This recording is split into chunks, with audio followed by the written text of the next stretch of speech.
Hello, I'm Silver Letter. Nice to meet you. Chances are that you don't really know me, but I've been a fan of Friendship is Magic for some time. Anyway, I'd love to share my thoughts on the episode Thanks for the Memories. It's a new one that's come out last week. Um, None of this is really a formal affair, so I might touch on an issue or two already addressed prior. But I hope to be able to speak my thoughts on the episode. Anyway, let's begin. Well, I'm not the biggest fan of Rainbow Dash. In the personality test that a lot of people go through, she would probably rank second to least or the least due to her overcompensating personality, at least.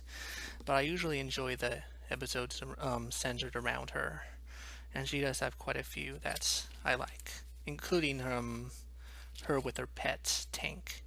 This latest episode is one that centers not only on Rainbow herself, but her pet, so which is why I do like it.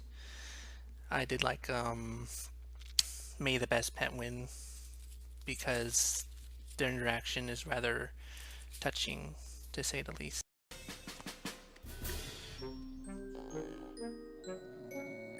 Would you look at that? He even smiles slow.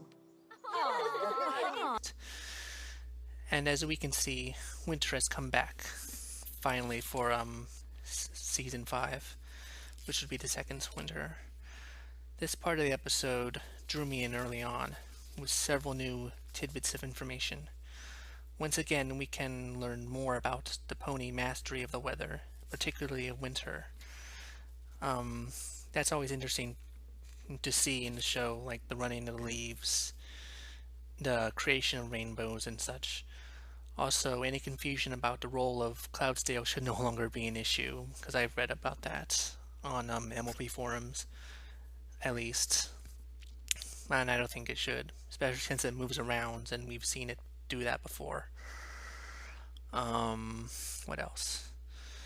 It's pretty important to the episode that we learned that it's Rainbow's first winter together with Tank. What a yawn I just saw. How can you be tired when the most exciting time of the year is right around the corner? And don't forget the best part! Our first winter together! Sorry, but this episode does confirm that. It also confirms that season 2 episodes are not necessarily reflective of linear order. The one comes after the other. So yeah, Rainbow Dash most likely got possession of her pet in spring, after the winter, which is why there's so many different kinds of animals for her to choose from. Anyway, we do know that it's been 1.5 years since the pilot episode as well, which is an interesting thing to think about.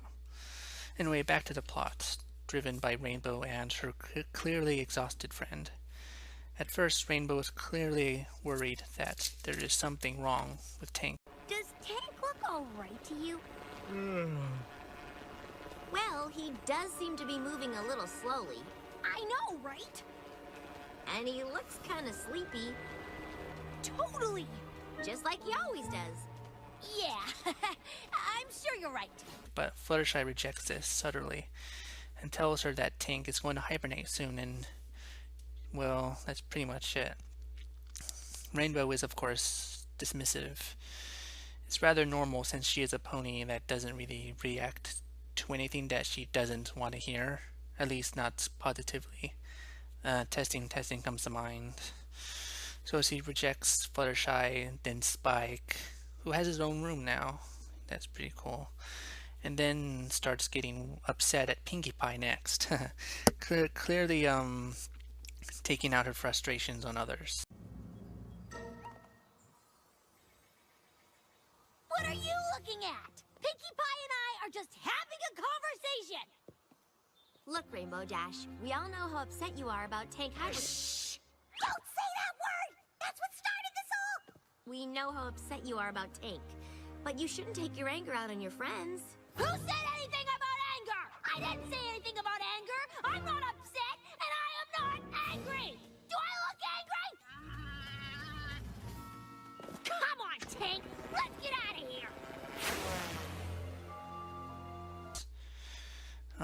I don't really mind anything that's happened so far to this point. Rainbow has only gotten so mature over the course of the series, only a year and a half, and still has a long way to go, in my opinion.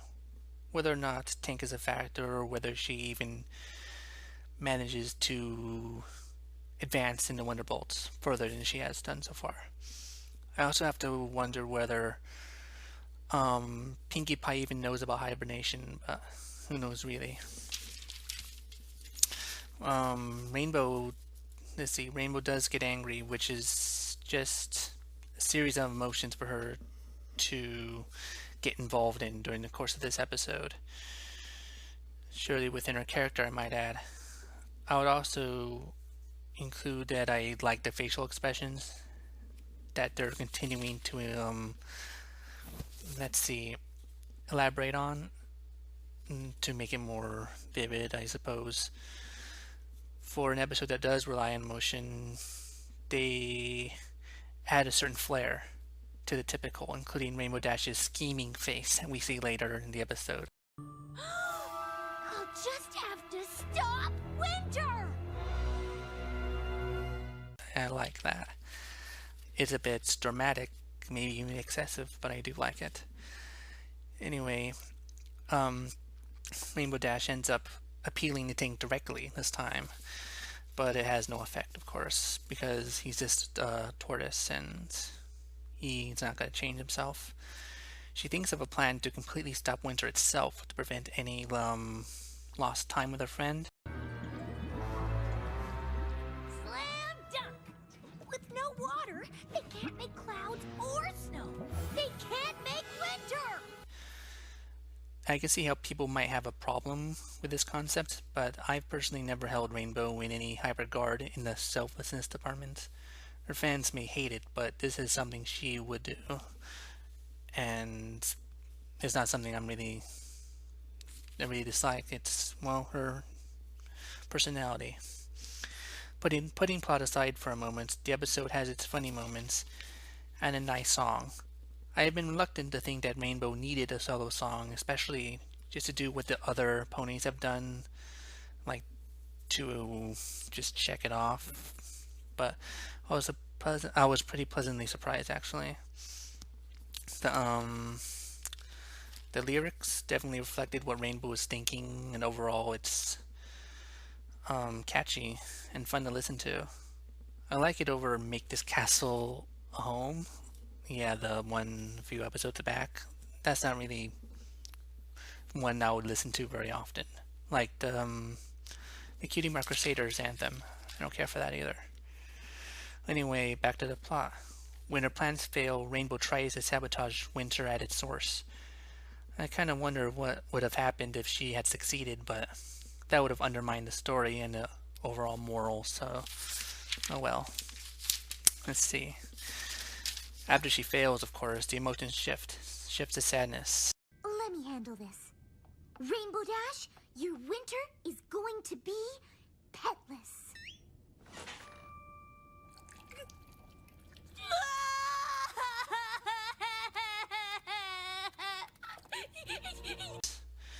It's all, let's see, it's all on a difficult road towards acceptance.